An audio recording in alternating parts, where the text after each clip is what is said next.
I feel like such an idiot.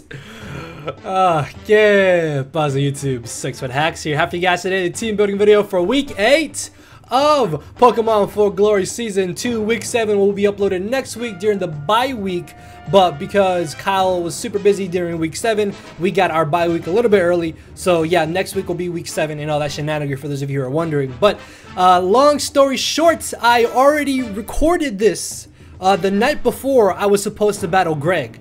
Then a day later, I go to check it, and it turns out that I don't have any audio on the video when I specifically looked at OBS and it said that the mic was red and it was picking up my audio. Like it's right here. Yeah, see, look, it's moving there. So I really hope the damn audio is picking up this time. But unfortunately, I have already battled Greg, so I have to do this after I battled Greg. But I'm like 95% sure I still remember everything I was initially thinking before I actually was going into the match against Greg. So I'm gonna try and keep it like that and not spoil anything for you guys, because I don't want to be fake with y'all. So I want y'all to know that right now. I apologize about this. I don't typically like to do team builders after I've had the battle, obviously, and I do enjoy doing them before the battle itself. So yeah, just again, I apologize. But if you guys do enjoy the video, make sure to hammer arm that like button down below. Show off your support for the Durham Druddigons. Let me know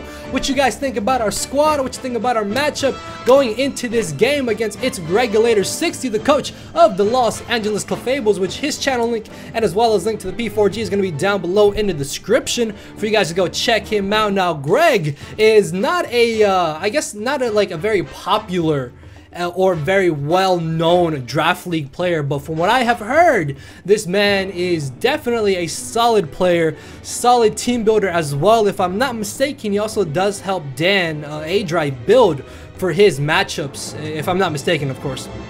So he definitely knows what he is doing, and not to mention that he beat Dan last week with the same Pokemon that honestly has an absolutely amazing team matchup in this game, which is Z Bellydrum Azumarill. His other Z move mons are Azelf and Heatran, which I don't really expect Azelf or Heatran to come to this battle. If you guys look down below, the top 6 mons on my opponent's team are the top 6 Pokemon I'm mainly expecting, and then on the bottom, the last 5 left to right, your left to right, is the main order I expect the other mons to come. So for example, I really don't expect Toucannon, I don't expect Stumpfisk either. Heatran is a little bit iffy, like I could maybe see him having Heatran or Stumpfisk as like his 6th mon, just mainly for Stealth Rocks.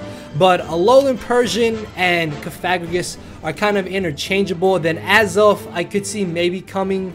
I'm not really too sure what it would run. Maybe like a Suicide Lead is what I'm thinking, just to be able to get him rocks and just start applying offensive pressure. But for the most part, the main 6 I expect are Z Bellydrum Azumarill, Snorlax, Heracross, Mega Sceptile, Zapdos, and then either Heatran or Stumpfisk to be able to have Stealth Rocks. If he doesn't bring Heatran, very positive he's not going to bring Stumpfisk either. So yeah, those 6 are the main 6 I'm expecting, and that's what I was mainly trying to like build around going into this game. Although even when you do build for just 6 specific Pokemon, you do have to try and take into consideration the other potential 5 Pokemon your opponent will have. But as I mentioned, the biggest threat going into this battle is Z Bellydrum Azumarill, because that thing can literally just drop me on my neck late game if I am not careful around it, or if I lose what I mainly have to check it. So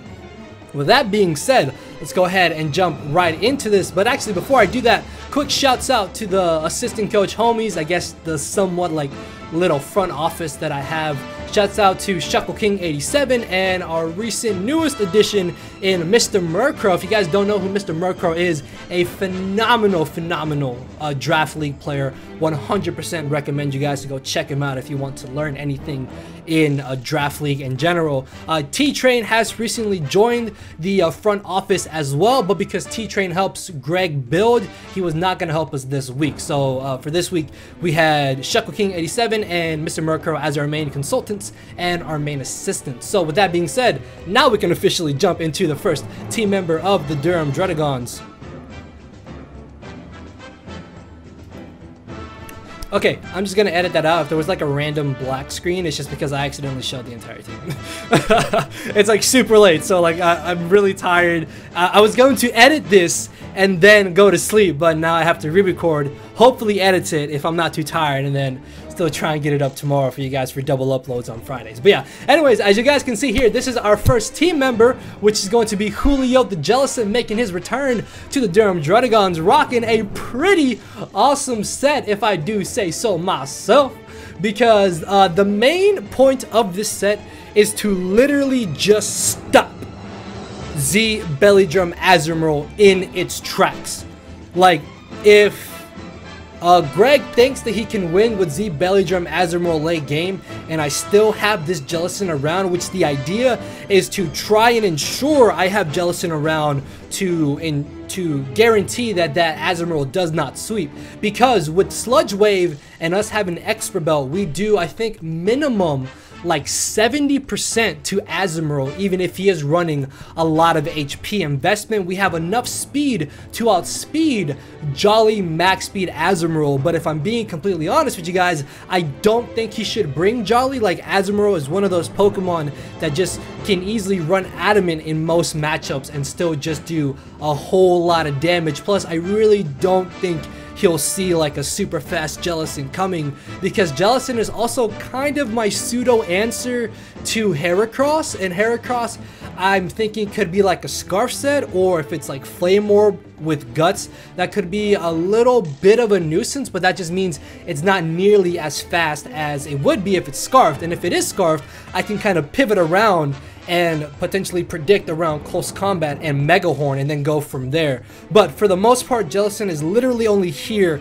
to guarantee that I do not get dropped on my neck by Z Belly Drum Azumarill. I did originally, I think, have Wise Glasses on this set, and I was Modest, but the damage output from Modest to Timid really isn't that entirely crucial. Like, we still do really good damage to just about everything. I think like the only thing that like maybe Modest would help against would be Snorlax, which even then only does like maybe 3% more for Modest from Timid, and Hydro Pump already is doing 0 to Snorlax as it is. But Hydro Pump is also just really nice to nuke the Skuntank, not Skuntank, but nuke the Stunfisk and potentially knock out the Heatran. I don't know if we would really want to run a speedy Heatran going into this matchup. If anything, he should be running enough speed on Heatran to outspeed Skuntank, which reaches about 104 speed, so he shouldn't want to go above 110 speed, and then that way we can potentially knock out the Heatran with our Jellicent as well. Shadow Ball does a huge amount of damage. See the Cofagrigus, which I can definitely see Cofagrigus coming if he does want to try and run like the Trick Room idea that he had against Dan. And then Recover is just there so we can consistently try and pivot into the Heatran, or consistently switch into a potential choice like Heracross, or I guess like a bulky slow Heracross or something along those lines. But for the most part, Jellicent is just really here to stop Azumarill from just utterly sweeping us. So moving on down the line, we have Tomas the Tangrowth rocking a pretty nice Assault Vest set. Now, I think I did originally have like Rocky Helmet.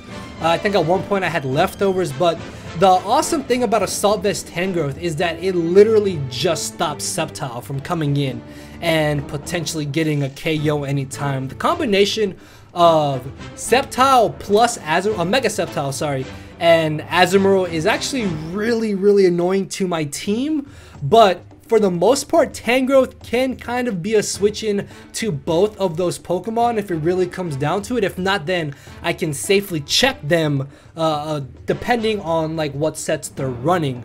But for the most part, this should be a really just good pivot switch in, except to the Heracross and except to the Heatran. Now, I know you guys see the Endeavor. Actually, this is a mistake. This is not Rock Tomb. I did consider Rock Tomb like maybe like 30 minutes before the actual matchup, but for the most part, I decided to change what was originally Giga Drain to Energy Ball. Energy Ball is just really nice because it does that extra like 2 or 3% damage that I need to just have even more pressure against my opponent. Actually, if he brings non-Spadef bulky why do I keep calling it Skuntank? Stunfisk, then Energy Ball actually has a chance, or a really good chance, to 2-hit KO Stunfisk, as where Giga Drain is, I think, a 3-hit KO even after roll. So yeah, Energy Ball just does really good damage. Endeavor is mainly there so I can guarantee to keep the Snorlax and the Zapdos at low HP, because if I can keep both of those mons at low HP, it'll make it a lot easier for my team to just come in, pressure them, and revenge kill them as well. Not to mention that knockoff is also really nice to get rid of leftovers, potential berries like Chople Berry or Shucka Berry, or even like the Figgy Berry on Snorlax. I mainly expect like a curse setup set of Snorlax, because that seems to be what Greg likes to bring most of the time. So that was kind of the main idea behind knockoff, but just knockoff in general is just a great utility move. And then Sludge Bomb is really here only to spam against the Zapdos, and it also does a huge amount of damage to the Mega Sceptile. The great thing about this is that Sludge Bomb does have a 30% chance to poison, so if I do manage to get a poison on the Zapdos, that's going to make me dealing with Zapdos a whole lot easier, especially if I'm able to knock it off, or he's just not running leftovers in general. An offensive Zapdos could be a little bit of a nuisance, but I mainly expect him to maybe want to bring like a Defog Zapdos. I think that would really make a lot of sense, just because he doesn't really have the best hazard removal on his team, and I can easily spike stack him with either Klefki or Excelgor if I choose to bring them. So for the most part, Tangrowth is just really here as a pivot mon. 12 speed EVs just to outspeed non-speed EV'd bulky Azumarill, which you never know, that could definitely come down to a potential situation. So moving on down the line, we have Corbin the Cobalion. Now, of course, you need, if you got a fighting type and your opponent has a Snorlax, you need to bring your fighting type, ladies and gentlemen. And that is specifically why I have Corbin the Cobalion here. And I know you guys see the Sacred Sword. Now, first off, I did originally have Close Combat. Actually, no, this EV spread is wrong. This EV spread is wrong because I was running calcs. And there's really no different damage output. But yeah, this is the original EV spread. So the idea behind Sacred Sword is that if Snorlax potentially gets out of hand with curses, the cool thing about Sacred Sword is that it ignores defense boosts, which means I'm still going to be doing about 60% damage to the Snorlax regardless if he's at +6 defense. Which obviously I'm not going to let happen in the first place, but Sacred Sword is really nice just to guarantee that I have something else to just offensively pressure the Snorlax, especially if I'm able to knock off a potential Chople Berry. There's no way Snorlax will be able to deal with my Cobalion 1v1, and I mainly expect Snorlax to have Pursuit or Body Slam, or he could go like Curse 3 attacks with like a Citrus Berry, maybe like Curse, Body Slam or Return or Pursuit along with Earthquake. I really feel like Earthquake is a good just neutral move to run against our draft, so that's mainly the set I'm expecting from the Snorlax. I honestly don't see why he would want to run like Assault Vest. That really doesn't make any sense to me. So more of a setup set is what I'm expecting. Belly Germ could also potentially come. That could actually be really annoying. So I'll have to watch out for that. But for the most part, Cobalion is literally only here to 110% deal with the Snorlax, as well as being able to get up Stealth Rock, because rocks are going to be absolutely huge in this matchup, especially if he does not bring Defog on the Zapdos, because that means I will be able to apply a lot of offensive pressure to him and get off that very potentially needed chip damage on his team to be able to ensure 2 or 3 hit KOs or even just OHKOs in general. Aerial Ace, of course, is there for the Heracross. We are running enough speed to outspeed Jolly Max Speed Heracross. Poison Jab also does a huge amount of damage to the Azumarill. I think the minimum damage from Poison Jab is like either 50% or 60% depending on just how much HPs he is actually running, how many HP EVs he's actually running. So yeah, for the most part, Cobalion is one of our main offensive mons in this matchup. Sacred Sword also does a good amount of damage to the Heatran, and the cool thing about fighting MZ is that I can guarantee an OHKO on the Heatran, potentially Stunfisk, and even the Snorlax if it really comes down to it, if Snorlax is not Chople Berry or I managed to already waste the Chople Berry. So Moving on down the line, we have Zazara, the Mega Aerodactyl, making his return. Now, the great thing about Mega Aerodactyl in this matchup is that between Stone Edge, Aqua Tail, and Crunch, this literally hits everything on the Los Angeles Clefables team for neutral or super effective damage, which means Mega Aerodactyl is a huge threat in this battle itself. Now, I'm running an Adamant Nature max attack on this Aerodactyl because the idea is that if he does want to bring Mega Sceptile, sorry. Mega Sceptile is already outsped by Mega Aerodactyl. So he could want to bring Mega Sceptile with a modest nature with enough speed to outspeed Timid Max Speed Raichu, which is our third fastest member on the Durham Druddigons. It goes Mega Aerodactyl, Excelgor, and then Raichu at 350 speed at level 100. I think at level 50 it's 180. I want to say it's 180. So he would want to be running at least like 180 or 185 speed on Mega Sceptile, and there's no way he should be running enough speed to reach beyond 190 because there's literally no reason to run that. But just to be on the safe side, we are running 195 speed to ensure that we outspeed a speed creeping Mega Sceptile. Obviously, if he's Timid Max Speed, then he can outspeed me, and that could be a little bit bad because Mega Sceptile is a huge pain if I lose my Tangrowth or if it gets too weakened. But for the most part, Adamant Aerodactyl should 2-hit KO everything on the switch-in after Stealth Rocks, which is absolutely amazing. Depending on what EV spread Snorlax is running, that's 2-hit KO'd. We can also 2-hit KO Max Defense, Max HP Cofagrigus into Stone Edge, followed up by Crunch, which means we'll still have our Tough Claws, and after crunching Cofagrigus, we will get the Mummy, but we'll already have the Tough Claws boosted Crunch to ensure the KO. This also will potentially be my lead depending on what exactly he brings. And then Taunt is really good to stop Cofagrigus from Will-O-Wisping, Destiny Bonding, Toxic Spiking, I guess Calm Minding, Pain Splitting even. Taunt also really helps against a Belly Drum Azumarill. It can also help against Curselax or just Restlax in general. It also stops Zapdos from potentially going for the Roost, but I mean Stone Edge, Adamant Stone Edge just straight OHKO Zapdos unless he's a Charty-Berry, which he could very well be Charty-Berry Zapdos, but if I can knock that off, then that's going to be really good. But again, for the most part, the combination of these three offensive moves hit the entire Los Angeles Clefables draft for neutral or super effective damage. So moving on to Pokemon number 5, which is our potential late game win condition as well as our revenge killer. We have good old Garchomp Guillermo here, and shouts out to to Shuckle King 87.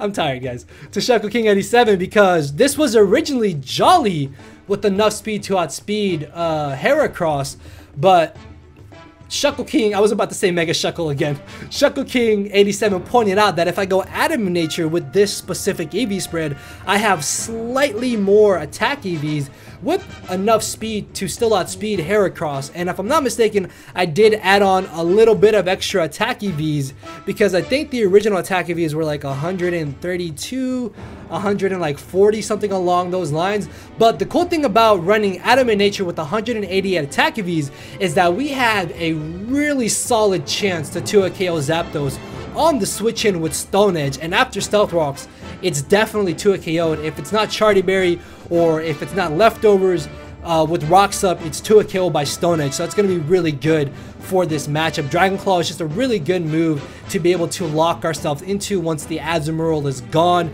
Aerial Ace, of course, is just there to guarantee the OHKO on a potential Scarfed Heracross because I didn't want to be in the scenario of where if he does have Scarfed Heracross, it just comes in every time and then I literally have nothing to just potentially OHKO it, and that's where Aerial Ace comes in. It always OHKOs Heracross, even if it's like max defense and max HP if I'm not mistaken, after Stealth Rock, so that's really good. Earthquake could be a really nice move to potentially lock ourselves into once the Zapdos is gone. I don't really see him bringing the Az up, but if he does bring the Az up once that's gone as well, we can just spam Earthquake, and then if Heracross is low enough, it won't be able to switch into Stealth Rocks and take 2 Earthquakes. So for the most part, Garchomp is a really solid revenge killer and potential late game sweeper going into this battle. Plus, it's really my main thing from stopping the Zapdos from freely Volt Switching. But if he goes off of his previous matchup between him and Dan, then he may have U-turn and not Volt Switch, which actually makes a lot of sense, because that's a great thing about Zapdos, is that if you do want to gain momentum, you can just have U-turn instead of Volt Switch, and then you just gain momentum regardless if your opponent has a really solid ground type or not. So, moving on to the final team member of the Durham Druddigons this week, we have Scarlet the Skuntank. I know guys, no Crocodile. I'm a little upset myself too. But this, actually, fun fact, this was originally going to be Crocodile, but I really felt that Skuntank had a much better matchup in this game. Not to mention that Skuntank is also kind of my failsafe against Curselax. Like, if I let Snorlax set up to +2 curses or +3 curses, I can then just bring in Skuntank and go for the haze, and all his boosts are gone. This gives me another answer to the Snorlax if it really comes down to it. Taunt is much the same on Skuntank as it was on the Aerodactyl. It stops Cofagrigus, it stops Snorlax from setting up, stops Belly Drum, Azumarill. I guess it also can stop a Zapdos. The speed EVs on this Skuntank are to outspeed minimal speed EV Zapdos, because if he does want to bring a defensive Zapdos, I would like to think that he would only want to run enough speed to outspeed defensive Garchomp. So he shouldn't want to go above 125 speed, let alone 129, for really no reason. So we can potentially taunt the Zapdos, stop it from defogging, stop it from roosting as well, which would be absolutely amazing. A Sludge Bomb and Dark Pulse are just really 2 good stab moves going into this battle. Dark Pulse has a very solid chance to 2-hit KO the Cofagrigus upon Stealth Rock switching, or even without Stealth Rocks, we have about a 40% chance, I think, still to 2-hit KO Cofagrigus. Sludge Bomb is also just really nice to spam against the Zapdos, because if I'm able to get the 30% poison, I'll be able to pressure it a lot easier and just be able to wear it down accordingly. So that's kind of the idea behind the Skuntank. Also, the combination of Rocky Helmet plus Aftermath could be very, very clutch to either take out the Azumarill, take out the Heracross, or potentially take out the Snorlax as well. So yeah guys, that is basically our team for this week in Pokemon for Glory. Let me know what you guys think about our matchup, what you think about our squad in the comment section below. Really interested to see what you guys have to say. Make sure to show off your support, hammer arm that like button down below, and later today will be a Wi-Fi battle, along with tomorrow being the official upload of the Week 8 matchup against the Los Angeles Clefables. Again, make sure to go check out Gregulator, and also go check out the P4G. Their links are down below in the description. So with that being said, guys, I'll see you all tomorrow. Later, everybody. Cause my brain and heart are both tied in a knot, and this hinders me from crying a lot. This causing me to show no emotion. But when I said I cared, I wasn't joking. But I guess it's too late for me to become broken. For now, I'm living with no more pain, tears, or hoping. I'm just coasting. Yeah, I said I'm coasting. No more pain, tears, and hoping. For real.